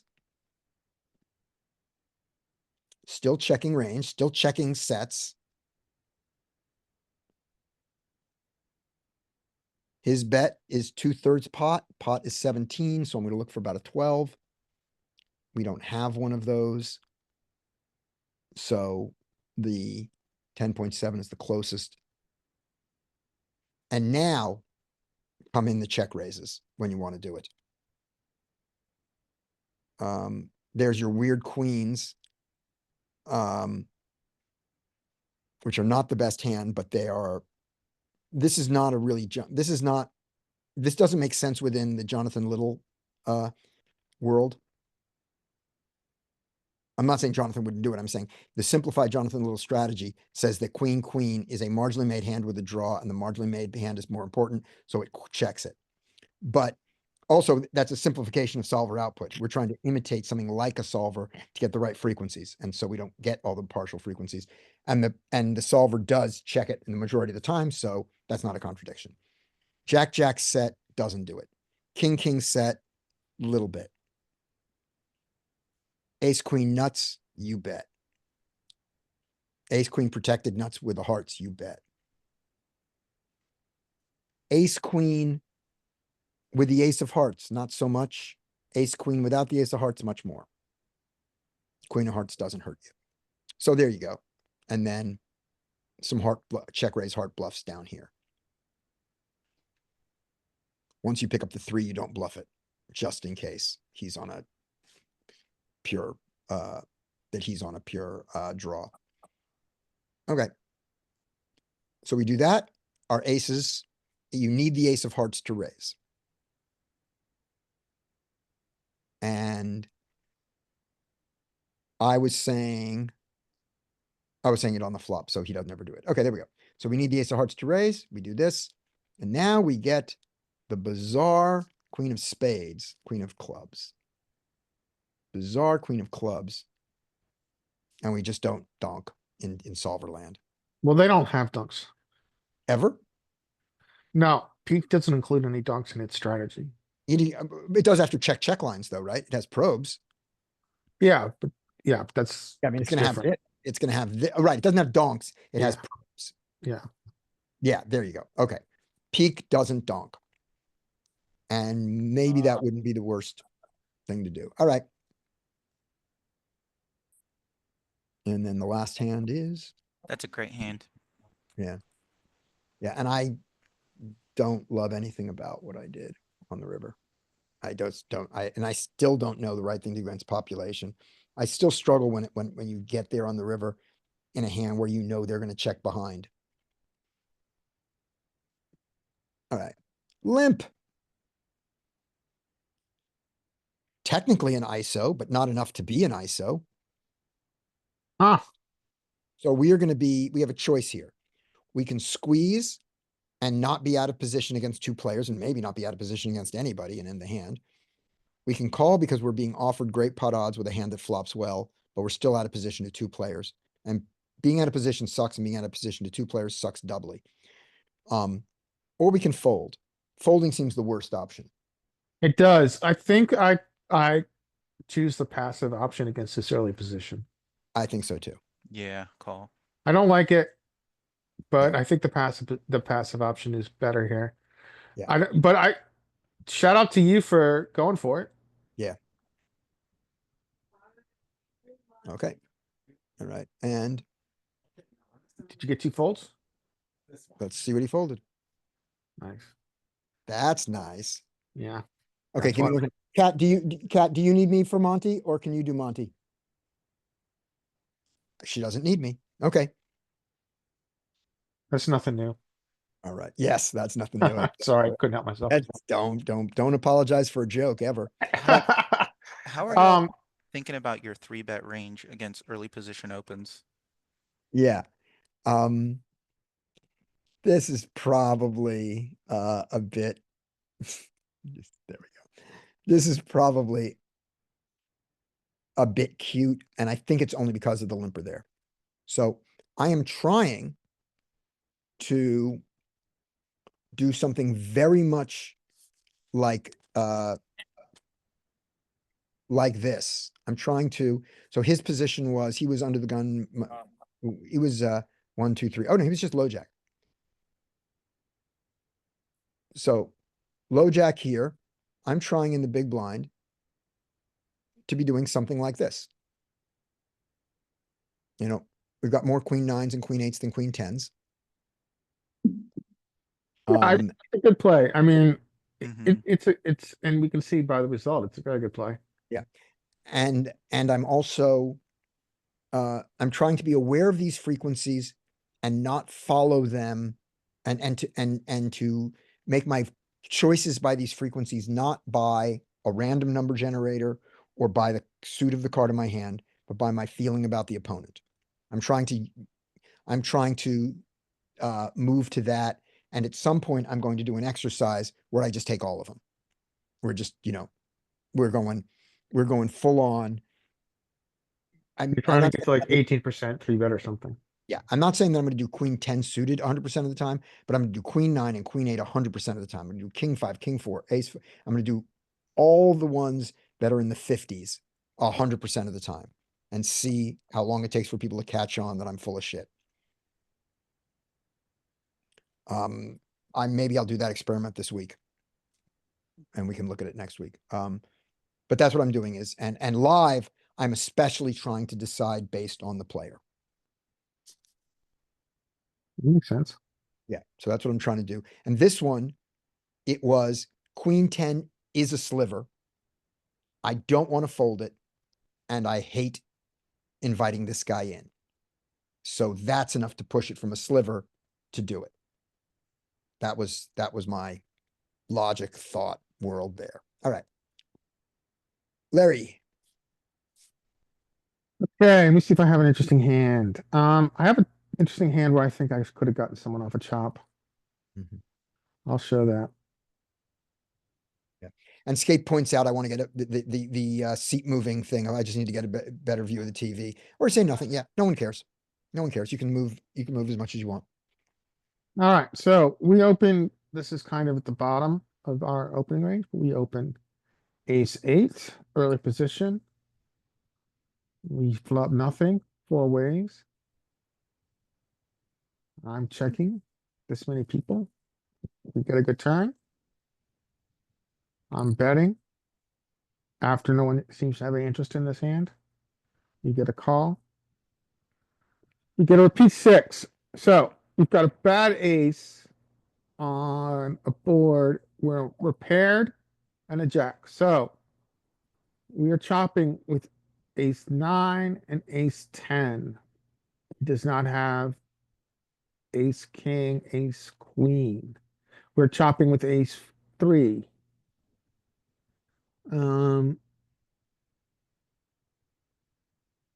The question And- becomes, And he what checked to you, right? and he checks to me.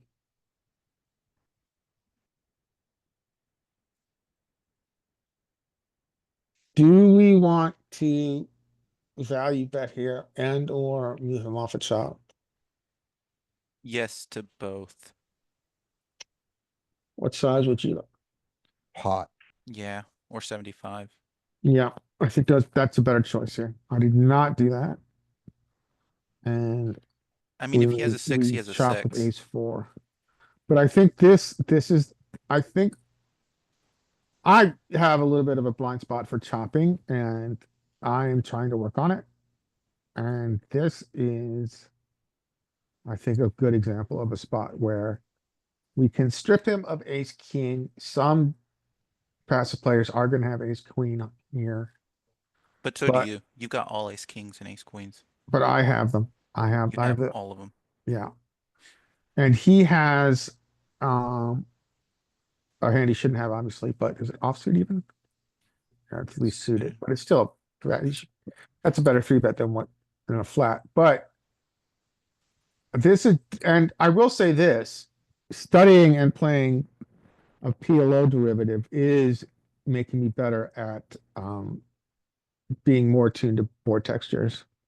Okay. But I think you're right. I think the size here in his cap range is a pot, and this passive choice is not ideal.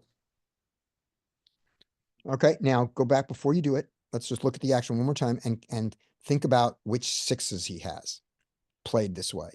And we Okay, want to that's valid. sixes also. So let's just take a look. So Let's do some ranging. Okay, so Right. so opening was you opened and then it went call, call, call, right? yeah, so I opened. We'll go back. Right. I opened a 3. Sometimes I use 3, and I get 4 callers. Okay. So looking at him in the small blind, the way we know small blinds play, he can have 7-6, 6-5 suited, 6-8 suited, ace-6 suited, and 6-6, right? That's the sixes he can have there. Yeah. Now, see if he loses any of them at any point in this game. So So we checks, checks around. right? The ace We get comes. We now So, and check, he can have checked his 6-5 and 6-7 already. I got Sure. that. Good. Okay. He checks. Let's see, what's your bet size? I use like a B60 All right, he folds a lot of sixes to this B60. when You've the got- ace comes. Yeah. Yeah, he's not devoid of sixes, but he is low on them. I think you're right. I think we also need to think about the 6x here. Right. He is, yeah, it's hard for him to have a 6 here with this action. He will have some, Mm-hmm. depending on how sticky and wide he is free. Yeah. But again, so one thing I'm spending a lot of time with Bart Hansen's material. And Bart Hansen, in the end, has a much more simplified non-solver based strategy. And Mhm. one thing he says is that here we use a robust bet fold strategy. We bet often and we always fold to a check raise here. Right. So I think you're right. I think the right way to do this is a B75 or pot Mhm. and fold to a raise. Yep. And just don't tell him that you're folding to a raise. Just don't tell them that we're fold. Exactly. Right. Yep. So I think that's the better strategy here. I think so too. All right. Do I have It's any higher other hands here? variance. It's higher variance. I think you're going to make money. And just to remind you one thing there, Mhm. when you bet to get somebody off a chop, and sometimes they don't have a chop. Sometimes, you're betting and you might get called by a weird jack for all you know. but it's kind of like a thin value bet. And so if it always works, you're not doing it enough. It's supposed to not work every time. Yeah, good point. You know, Good they're point. supposed to call you sometimes, and then you chop anyway, and that's no cost. And then sometimes you value own yourself, but you're allowed to value own yourself on a thin value bet, and it's kind of like that. And so that's another Bart Hansen point, is that if you aren't getting value on occasion, you're not value betting enough. Right. An indicator that you are thin value betting enough is that you are value owning yourself at some frequency. Yeah. Yeah. But just because of the way the human mind works, we remember the value owns because they sting so much. Exactly. But that's not good poker. We need to get value on occasion. Yep. Good. All right. Next hand. All right. So this is an easy open in this position. I don't remember what happened to this hand, frankly. We get two callers, shocker, Mm-hmm. and we get this. I am not going to raise this with this combo multi-way in the middle of the sandwich. You don't have to. Just don't fold. Yeah, we're not folding yet. Over and a backdoor, and there will, against, I think we always have to think about against the donker, especially the sizing, is that he's going to often kind of give us information. He's going to give us information about how much he loves his hand on Mhm. future streets. And very often he's going to bet one big blind again. True. And now he goes half. We're not folding an open ender, Right. but we chose to do this. This Okay. is a modified knuckle, and it's a weird knuckle, and I don't know if it's the right it's the right knuckle Because it's multi-way. Yeah. because it's multi-way, but it is, I'm using exactly the right size, but because it's multi-way, I don't know if this is the right thing to do. Yeah. I don't really remember this hand, frankly. But I don't hate this. I think this is like low frequency aggressive play. Mm-hmm. I think he hates it.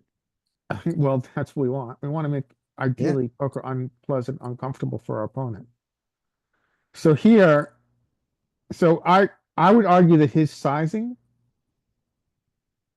is bigger, but so he went, yeah, this is really marginal aggressiveness. I don't know. I don't know what I was thinking here. I don't hate it, but Mm. I don't think I need to do it full freak. Right. I don't think this is a spot we're taking all the time. But And he folds. Yay. clearly I showed it because it worked. That's the only reason. But let's not be results oriented. Let's think about if this is a good play, or if this is a play we should make at any frequency. What's your honest opinion? Yes, it's a play you should make at some frequency. You also should you get to consider doing just the call. With your open ender and the overcard, which invites 1398 to stay in and give you money when you make it, but it also invites him to, for him to do the raise to get both of you out. This kind of looks like the kind of play I would do. Like, I think I probably rolled on this and I was like, I'm going to do this over 80. This is like a 2080 play, maybe. Yeah. Your, Like- your, your value that fits this really well is queen 10. Yeah. And I think I wonder if there's any reason to do this because we are blocking Jack 10 and blocking King 10 and we've got lots of good blockers and we can call a check raise. Yeah. I kind of like this. I think we don't do it full frequency, but we And just, can you really call a bet 3-bet? Because his 3-bet's going to be, what's his, you go to 15, right? You go to 16. Isn't his yeah, it 3 would depend on his size, right? So if he clicked it, yes, we can. Yeah, he clicked it, but if I were that guy and I had a hand that I was going to 3-bet you here, it would be all in. I would say I have a set here. You have queen 10, which calls me. This is great. And you have draws, which I don't mind getting to fold. I have a set of sixes here. Yeah, we are opening ourselves up here to not realizing our equity. Yeah. That's a good point. Yeah, Right. low freak. But when that happens, you don't have near as much equity as you wanted. I think we just want to get a fold here. Yeah. Yeah, Well, that's clearly what I He thought. jams, it's okay. Like we fold easy. Yeah. Yeah. Yeah. It's an interesting play. Okay, last hand for me. Okay. Blind versus blind. I'm gonna open this. Full freak. He calls. You get an interesting turn. I think in theory, I mean, we always have checks across our entire range in theory in this configuration. I don't know what I do here. This looks like I could bet. We could do either. I choose to bet, which I think is fine. Um, he okay, now this is what I'm saying. He in position raises. What are you guys doing here? Gotta put in 4 into a pot of 1430. Well, since we have, well, sorry, can you say it again? You put in, so the pot right now is, I mean, before you bet, what was the pot? Before I bet. It was, Yeah, well, so our pot odds are like 4 to 1, 22% around there, 20%. Whoops, what did I do? Here we go. No. No. Yes. So our okay, 1430 6 before we bet. And now it's 8. And now it's 1430. So our pot odds are around 3.5 to 1, 20 something percent. Like low 20s, like 22%. So we're calling here, I think, with this hand. Yeah. We the club. now get what we want. We check. He goes nearly pot. What are you guys doing? I think I already showed this hand actually. Did you? Yeah, I clicked it. Oh. And then we miss, and then I shove it in his face. It gets through? Probably because that's why I'm showing it. Yeah. Nice. So this Wow. is pretty gangster stuff.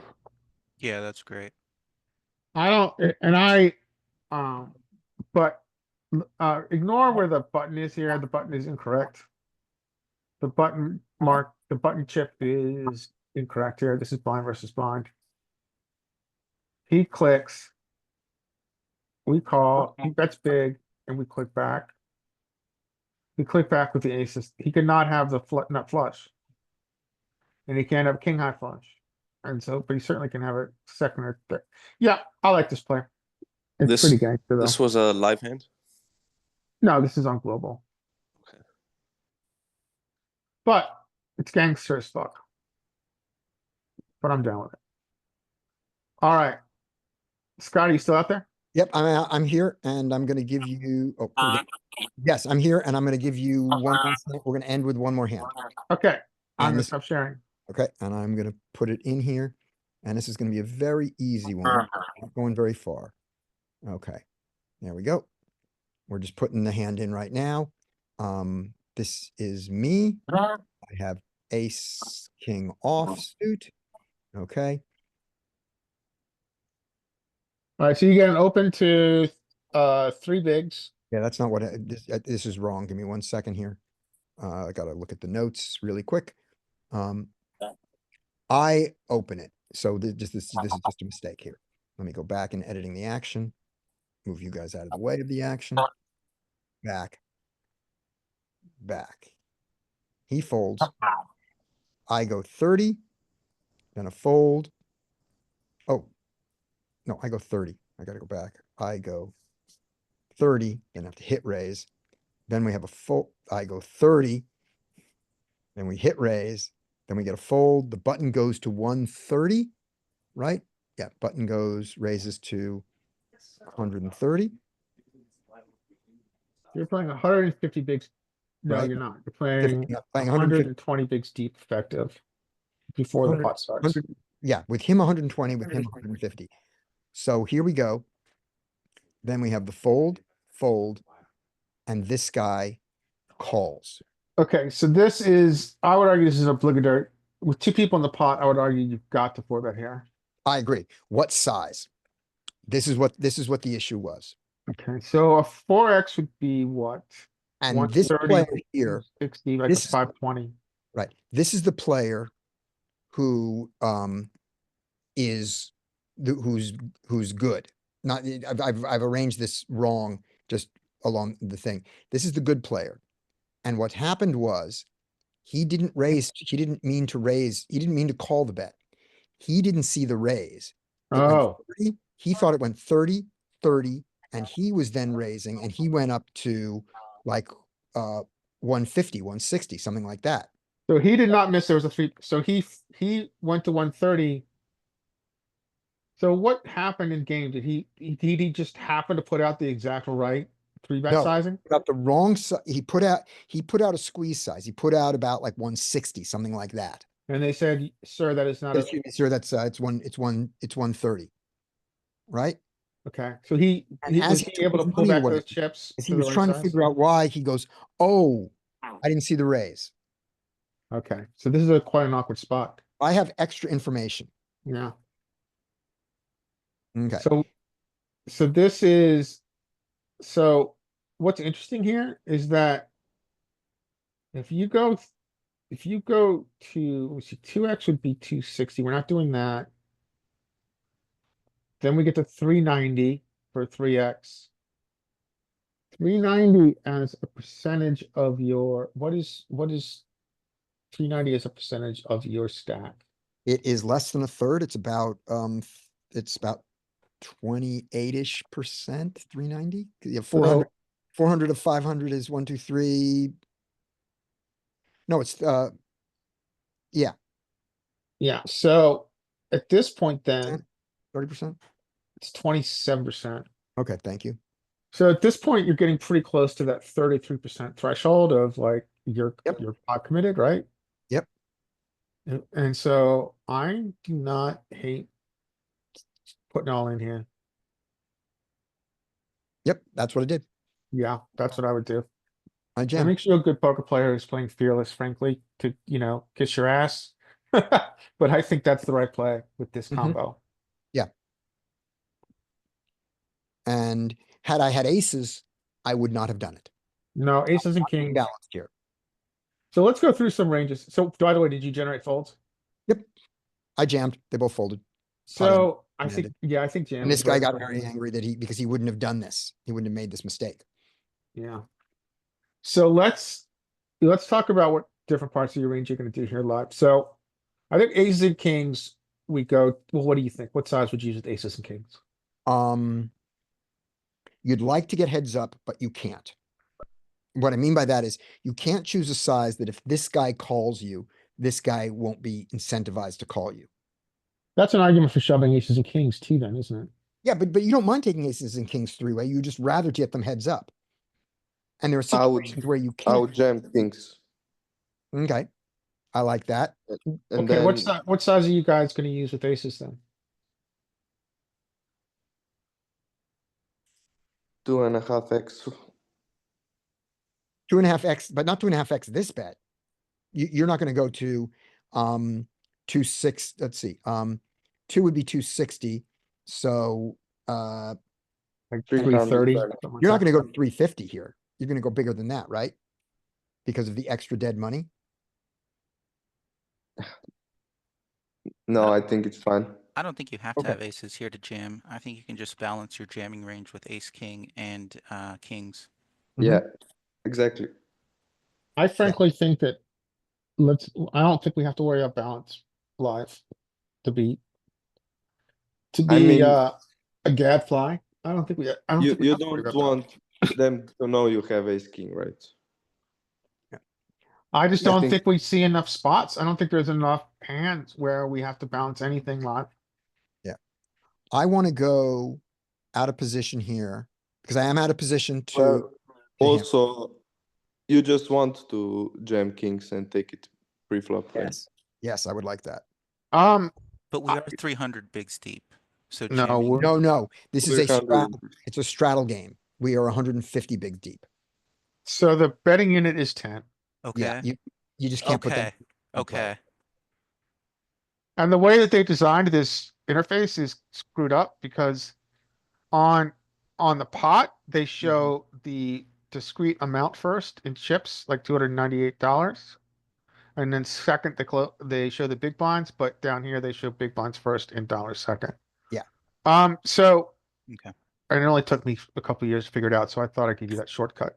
So, I want to go with aces. I want to go 400 minimum, 450 more likely, and not like 600. I want to go, 400, 450, 500 like that. In a sense, giving someone the illusion that I can fold to a jam. yeah, I think that's the right number. I think 400 is the right number. Yeah. So, And if they all fold, I'm fine. And and if one of them calls, great. And if both of them call, okay. When both of them call, we're at an SPR of 1. That's the other thing about it. yeah, go- yeah, and then and then And you're then just go, like, okay. I know we're multi-way, but I'm all in. are you jamming? Or do you think kings are a shove here? I like shoving kings and I like shoving kings and I like pushing kings up to 600. Okay, I like those. And then what giving about a chance queens? to What are you go doing with with queens here? crying. That's Um, that's not an option. there's crying in poker. Strongly considering calling, since if queens would call to this, I'm considering them there. And then what do I actually do? Yeah, I think queens we just hate and we have to call though. I don't fold them. No, we can't fold them. I I can jam. think I think Jam jamming it. is I don't have. not an option. Sure it is. You Yeah. take all the chips and you push them in. Yeah, but would you ever do it really Yeah. with queens? Yeah, because it's not, I didn't get raised, re-raised in 3-bet. Yeah, it's a 3-bet and a weird flat with This weird flat. This guy, this is capped. This is jacks. This might be queens. okay. I could see Yeah. potential. What about ace queen suited? Call. Call and fold. What about ace queen off? Fold. Yeah, I think ace queen off is a clear fold. What about jacks through Well, eights? You want some bluffs, right? Well, that's So Ace king is It- my bluff. yeah, you could argue ace king is a bluff here. not What really. about jacks through eights? Jacks through sixes, something like that. Um, Do we feel do we have SPR stack depth enough to set mine? mm, Jack? I don't know. Yeah, that's a tough one.